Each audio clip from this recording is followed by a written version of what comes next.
Okay, take two. So, today we're gonna talk about this brilliant book by Drew Eric Whitman called Advertising. So, it's like one of the best books about advertising in general. I read it and I would like to talk about it. But before we do, my name is Ammar and this is my journey. Like, this is the start of my journey to read things, read books, read articles, read anything, any piece of information that could help me become a better um someone who can understand business more, someone marketing more, advertising more.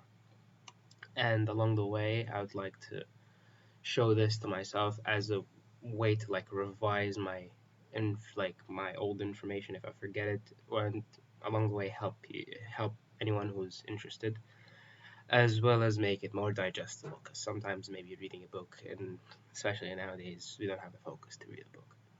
So yeah, this is a problem that we can meet in the middle and yeah, help each other. So most advertisements, one of the big points he stresses is that like there's obviously a difference between advertising and journalism. So in journalism, mostly it's like a page that's like informative, etc., etc., etc., right? But the thing is, it's meant to be informative and just that, informative. It's for consumption. There is nothing more there. Whenever someone reads an article, um, or has a like link to something, and then we read that link, go in that link and read it. So that's considered journalism. That's considered someone reporting facts, news, or just you're reading for entertainment or whatever. There isn't much after that. It's just consumption. The goal is for the audience to consume and go on about their day. Nothing else.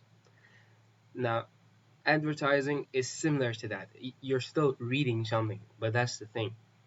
You're reading for for the audience or for whoever is reading to make an action afterwards. Um, we call that CTA. We're gonna hear this word a lot, or like this phrase, call to action. Let's say, for example, someone is watching a video, and right now you're watching this video, and I'm telling you to subscribe. This by itself is a call to action. It's a CTA because I'm telling you to do so. Click on subscribe button. Click on link in bio. All of these things are CTAs. Like, please do something for the author. If you click on link in bio and then after you click on link in bio, then you're still being advertised to. The landing page is still an advertising page. It's split tested. It's like tested to the like to the nitty gritty bitty like how can I say this? Essentially to the detail, to the smallest of details, to be as effective as possible to get you as the reader, as the audience, to make a call to action. It's made for all of us to like essentially do whatever is asked of us as much as possible, and that is essentially advertising. But um, this is mainly before advertising, but it's still a step towards fully fully being creating copy or creating ads, because ads is more it's hopes of getting attention from others, just like this thing says, attention from customers, spotlights, drawing attention to a product or service, right? um, and it's using all techniques like as a practice and employed, but to bring attention. So this is the currency of today's world, obviously. Instead of just like skimming here in journalism, you just interact with facts and ideas, news of the day, anything, right? There isn't much afterwards. You could just click off, and that's about it. Now, in a journal, in an article, right, when like this part right here could be a copy or an advertisement, but this part right here is a journal, right? So, yeah, this is an ad and this is a journal. This is the journalistic part of it. So, in advertisements, obviously, we're trying to do this because let's say you are just having an article or whatever, you aren't necessarily having anything to do with copywriting or calling to action or anything. That's not a copy. You're here to increase sales. Like, if there is no increase in sales, this is just content writing or this is journalism. Yeah, this is just content writing. Um, so yeah, keep that as a rule. No sales, no CTA equals this is this is just journalism, content writing.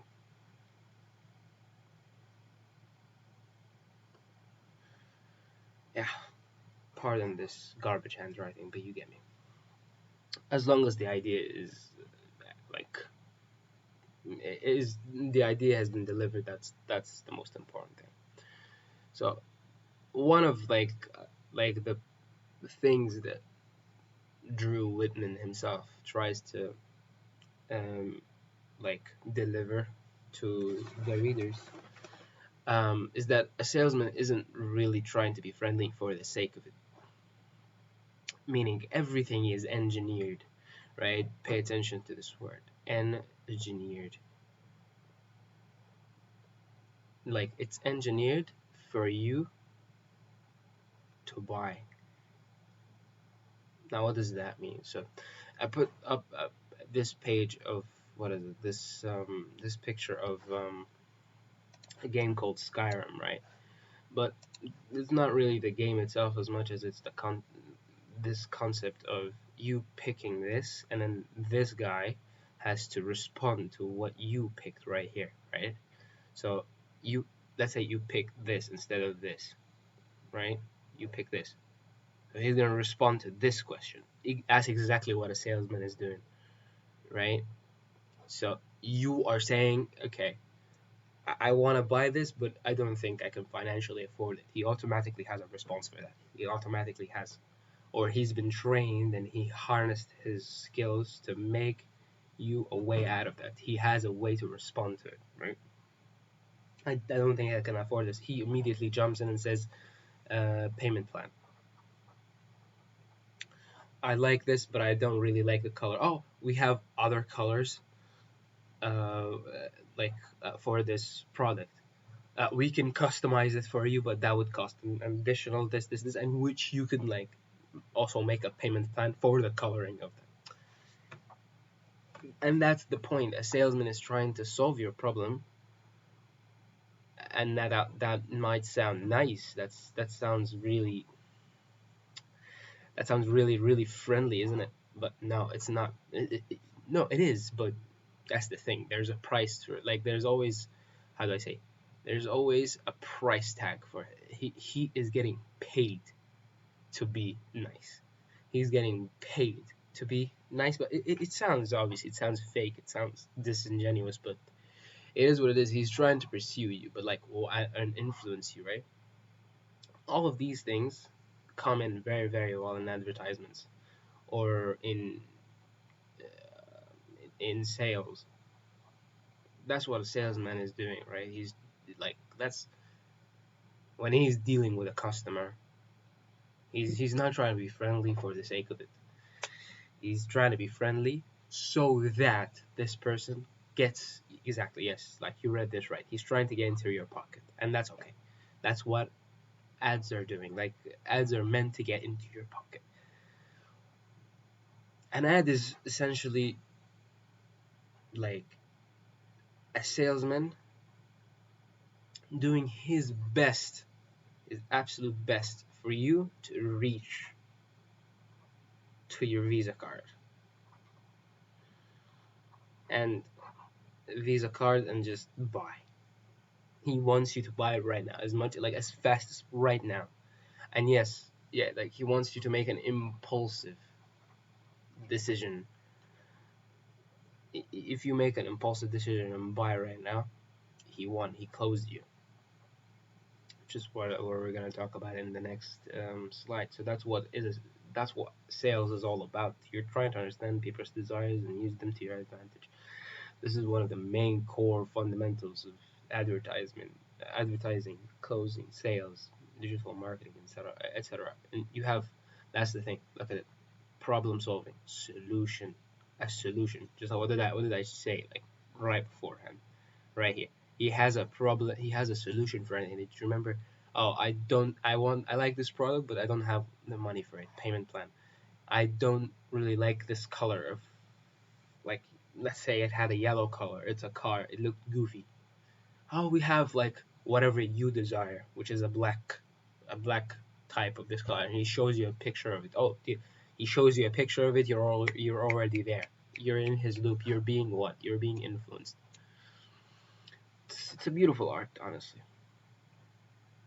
But so yeah, he's trying to be nice and he's trying to solve you with a struggle, and like solve your struggle and give you a solution for your, like, focus on this buzzword, pain point. تمام. But not تمام is an Arabic word, but yeah, with a price tag on it, right? Again, he's being nice, but like, this is just sales. He's being nice, and you could tell, like, you could sometimes, salespeople are so like garbage at it, that you could tell he's just being nice because he's trying to sell you something. Nobody likes being sold to, especially if the product is garbage. But that's like the price you have to pay as a salesman or someone who's interested in advertising. It's like you have to just be okay with looking goofy. You know what I mean? You have to be okay with being a little bit shameless. And that doesn't mean, like, that's just, if you look shameless and you don't know how to hide the shame in buying, and you look goofy, that means you're a bad salesman, and you need to practice more. You need to be better at that. Sometimes people make it a lot more like natural, and you don't even know you're being sold to, right? That's how good the ad is, and that's how good the product or service is to your situation. That's the thing. It's tailored. Like, they know their audience. First of all, he knows his audience. He knows who to sell to. Like, that's what I mean by audience. He knows, because one person might find whatever you're doing very goofy, but the other person might genuinely be interested in, like, let's say you're selling a cream for eczema. Someone who doesn't suffer from that, right? He would look through every single bit of sales tactic you have and just think that you're goofy. But another person who can't afford to look at you in a goofy manner or in a judgmental eye, because they're suffering from an eczema. So it's tailored. It has to be very, very tailored, and you need to know who to sell to. So yeah, after that, after the customer buys, essentially that's just customer satisfaction. Obviously, the product has to be very good, high quality, and yeah, the business is flourishing. That's a customer satisfied, sales closing. Yeah, that's us getting to work and actually just like, yeah, we succeed. And what I'm saying here is one of another point that, like, Drew is talking about. The funny thing is, he stresses again the frustration of how most ads are crap and they don't cater to most important elements that make an effective ad. One example he talked about is, I'm gonna demonstrate it in my own example here, or I'll at least try to. So, pardon me. Um, Car, right? And this car company in the ads is talking about, like, the types of screws borrowed from his ad. No, I'm joking. Uh,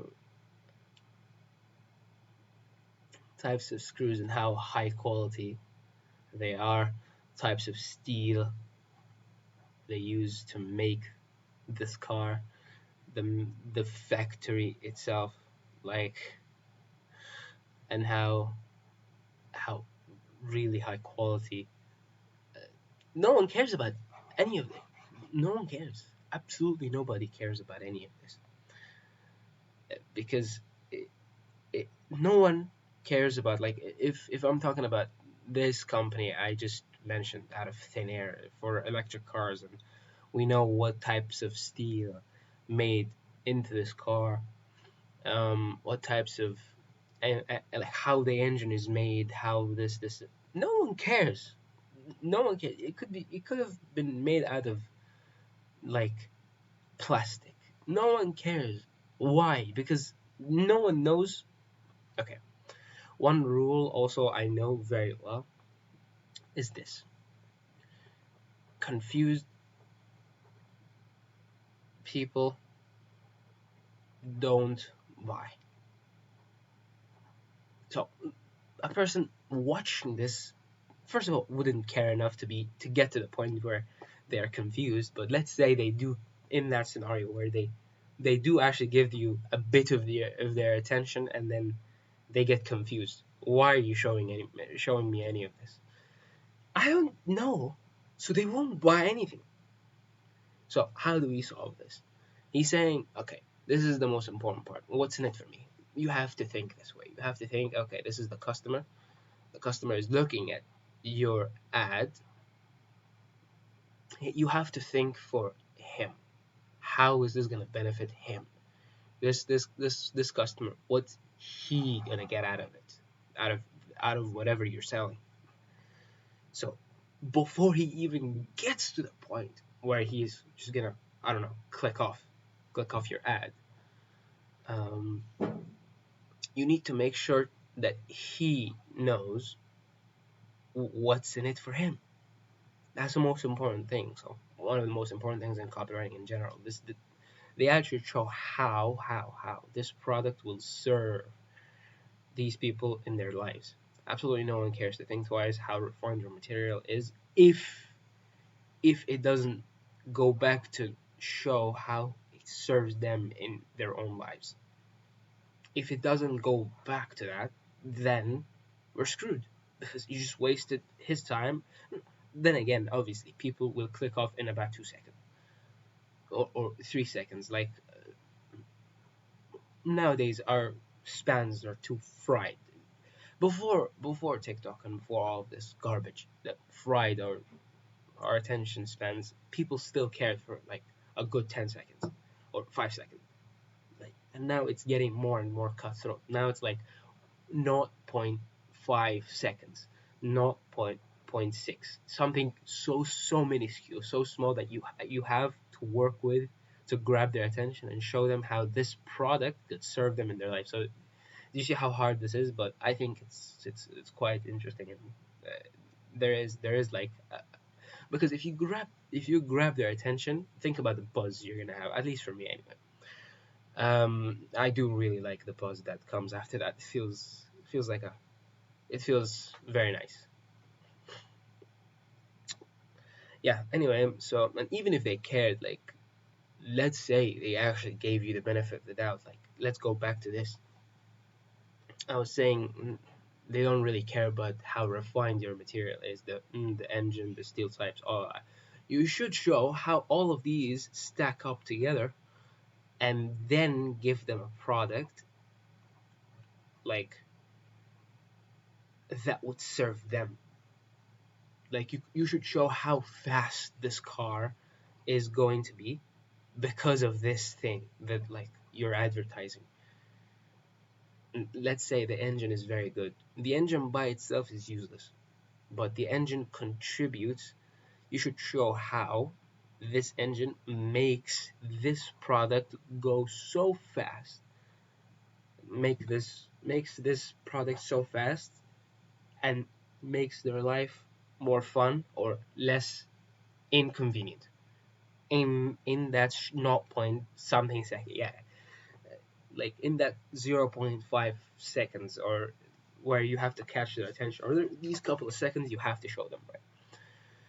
Yeah, essentially that's how. Or you should show, for example, the product and how obviously everyone has a car, but not everyone has a good car, right? So you could show a product, but then a, a malfunctioning product, and then go in and try to explain why this product, very briefly, by the way, in one sentence. Doesn't have to be very. You don't have to go deep. Why this product is not going well? Let's say a car is not starting very well. So there's this car car and it's not starting as much. Like you have to keep trying for it to start, but it doesn't start. So what could you do about it? And then you advertise how this new product right here, product plus, right, has this type of engine that's really really good, and then you add on that, and then that's how the customer will be interested. So point is, you have to think for the customer himself.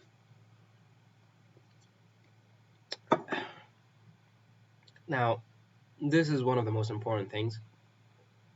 Now, how do we know um, what a customer thinks or feels, right? Now, this is universal. That's the good thing. He calls it the life force eight. If you could get one of them, like highlights in this book, this is number one, life force eight. Highlights, or you want to like distill the book and not get into the details, memorize these. Just memorize these. Try to think of them deeply and make examples out of each one of these,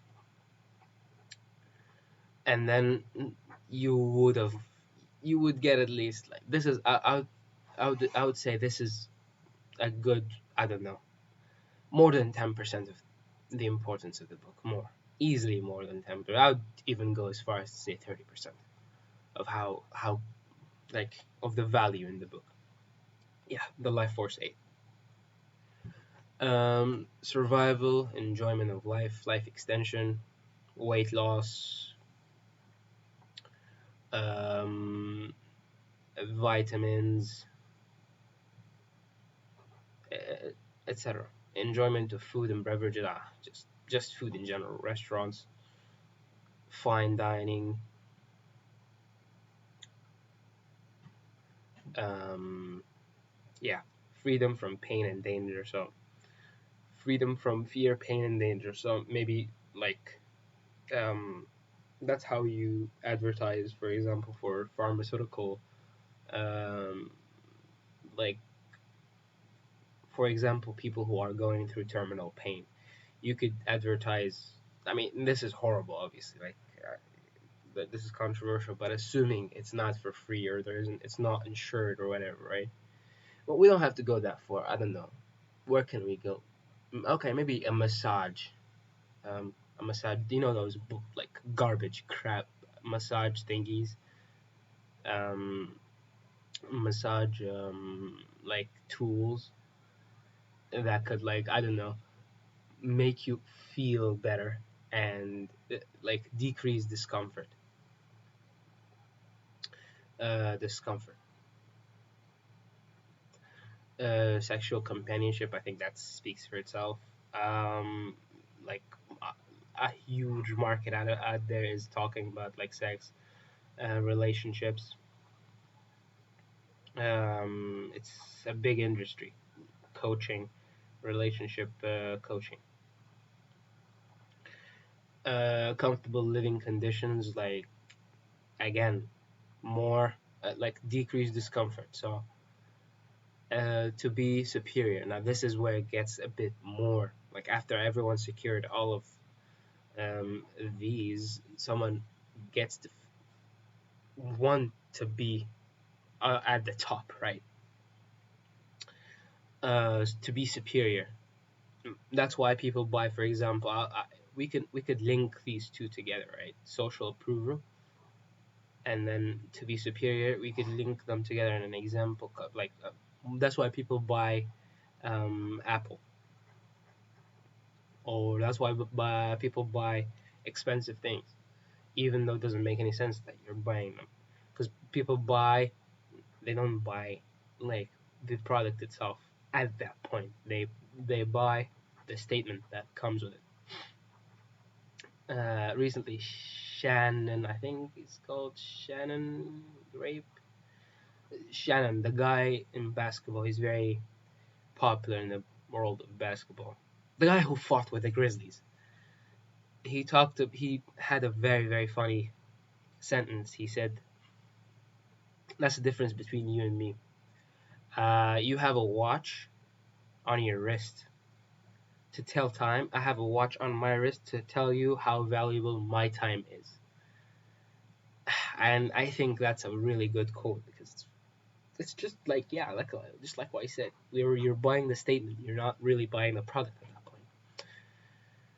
And last but not least, care for loved ones and protection for them.